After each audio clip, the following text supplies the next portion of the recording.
Welcome back to the Britannia Coin Company. We're a coin dealer based in Royal Wootton Bassett in the UK. Queen Elizabeth II has been the only monarch to feature on currently circulating UK coinage, being the Queen back in 1971 when the UK went decimal, when we started to use the coins that we know today. This hasn't always been the case though, as prior to decimalisation, multiple monarchs' coinage carried on circulating together. When Prince Charles becomes king, we're not quite sure at the moment what his name's going to be, but we can take a few guesses. What we do know is that his portrait will become the new standard obverse, or head side of the coin. Today I thought we could look at some of the portraits of Prince Charles that we already have on our coinage. If this is a topic that sparks some interest for you, there's links in the description to a blog that we've written on our website as well that I'm sure you'll find a fascinating read. His first appearance on our coins was in 1981 on this coin. This is a silver-proof version of the 25p crown that was issued to mark the occasion of his wedding to Lady Diana Spencer.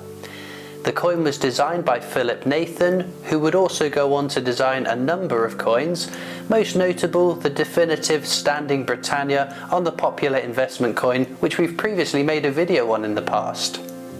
The coin features the portraits of the couple, with Prince Charles looking left. It has been tradition that on the coinage of a new monarch, they look in the opposite direction to their predecessor. This carries over to stamps where they look the opposite way to the way they're looking on the coins. The Queen currently looks right, her father looks left. This tradition would have been broken by King Edward VIII, who preferred his left side, but as he abdicated before his coronation and coins were not mass produced by this point, that was avoided. The tradition dates all the way back to another Charles, King Charles II, who was crowned king, restoring the monarchy after the English Civil War did away with the notion of kings and queens. There were over 218,000 of these silver proofs minted for collectors, and over 26 million of the cupro nickel versions, which again were minted for collectors and not for general use in circulation.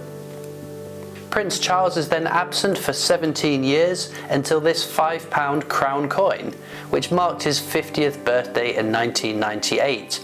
By this point, crowns were minted onto coins with a face value of £5 rather than the 25p. This is another silver-proof version of the coin and was designed by Michael Noakes and Robert Elderton. The latter of the two we'll be returning to later in the video.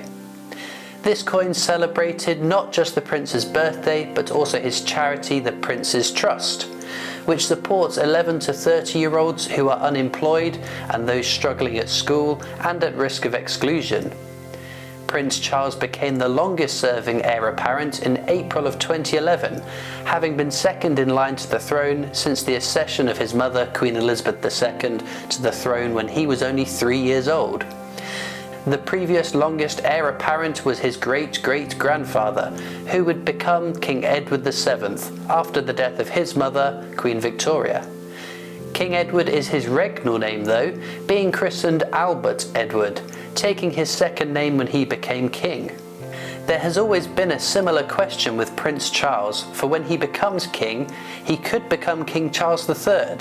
The only issue with that being that previous kings that took the name Charles don't exactly have the best track record. The first lost the English Civil War and then lost his head.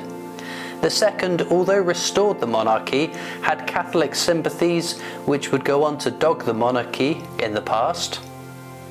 There was also Bonnie Prince Charles, pretender to the throne, who claimed the title of King Charles III before his forces were defeated in the 1745 Jacobite uprising.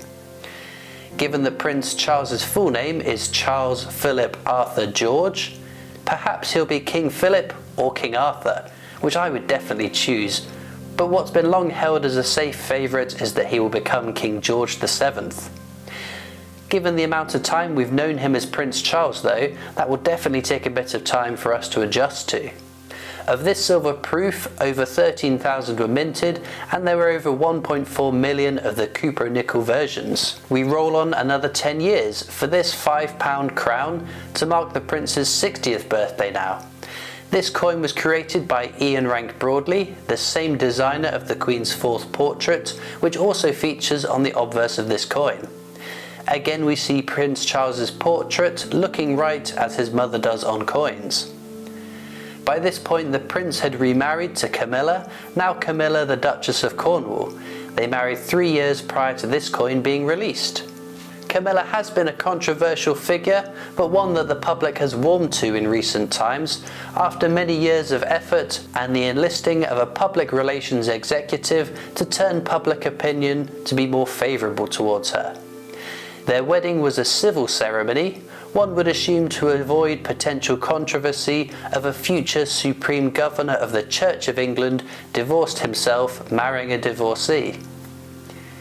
This is after all reminiscent of the situation which forced King Edward VIII to choose between love and the crown, resulting in his abdication and plunging the royal family into rather uncertain waters at the time.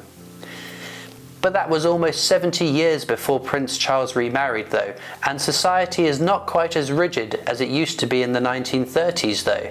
A fascinating thought as to what might have happened had times been different for King Edward VIII. Notice too that he isn't crowned in any of his portraits so far, but will he sport a crown when he becomes king though? For the last few hundred years, the king on coins has been bareheaded or at most wearing a laurel crown. In fact, the last kings to wear a crown for their portraits are Charles I and II, so perhaps not monarchs he is going to want to replicate. Prince Charles is a keen environmentalist though, so perhaps some leaves on his head would be quite fitting. Now of this silver proof, just under 7,500 were minted, quite the reduction on the previous coins. The last coin we'll look at is this one, another silver proof £5 crown, which was released in 2018, marking the 70th birthday of Prince Charles. The designer was Robert Elderton, one of the designers behind his 50th birthday coin, which we looked at earlier. We again see his portrait looking right, and I must say how much of his late father, Prince Philip, comes through in this portrait. It is fascinating to see a life documented over coins. How he has aged gives us somewhat of a glimpse at the eventual coinage of Prince Charles once he succeeds to the throne. When the day does come, he will have a new record to his name too, becoming the oldest of our monarchs to be crowned, a record currently held by King William IV, who was almost 65 when he became king. The Queen still has just under 2 years before she becomes the longest reigning monarch ever, with only King Louis XIV of France having reigned longer than her, so sit tight, Prince Charles. But it will be a fascinating time for coin collectors, especially the youngsters in the hobby, well, those under 51 who have only known the decimal system, to start finding a new monarch in their change. When Prince Charles does become king, his portrait won't immediately be minted onto coins though. This won't happen until after the coronation takes place, which requires a lot of planning, and given that we haven't had one in 70 years, those who take part and plan it might be a little bit out of practice. During this time, the designs will be created, selected and tested before they can be mass produced. Of this silver proof, only 4,500 were minted. It seems as the birthday candles grow in numbers, the mintage for the coins reduce. Well, there we go, a look at some of the portraits which may reflect the future obverses of the coinage of King Charles III, or King George VII, or if he listens to me, King Arthur. Let me know in the comments what you'd pick as your regnal name if you were Prince Charles, and let me know which of these coins were your favourites. As I mentioned at the top of the video though, there are links in the description to our blog article if you'd like to read and see some more. Be sure as well to subscribe to our YouTube channel. It's free to do and means you won't miss any of our future uploads. We're also on Facebook and Instagram where you'll see us post lots of pictures of our coins. We're on Twitter and TikTok. We've recently uploaded a video where we glued a Kew Gardens 50p onto the street outside of our shop, which is quite a fun video, so do check that out. We've also got our shop and online store, but I'll see you next time for more amazing coins from the Britannia Coin Company.